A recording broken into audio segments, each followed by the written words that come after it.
Level 3. Ah. Level 3 pag nakumpleto ko to? Nasaan ka na? Level 3. Huwag muna malikot. Oh my God! Putas na. Ano gagawin mo na? Pataas. Pataas, pataas yan. Pag sa dulo, malit na yung... Anong game na to, sir?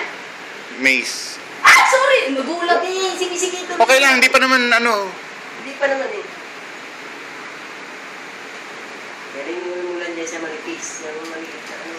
Pagdating doon sa may malapit sa pula, dahan-dahan ka lang talaga. Hanggat di parang parang... Eh, sakto lang kaya to. Oh, hindi. Basta wag lang lalabas. Yan, tutukan mo. Kaya? Yun.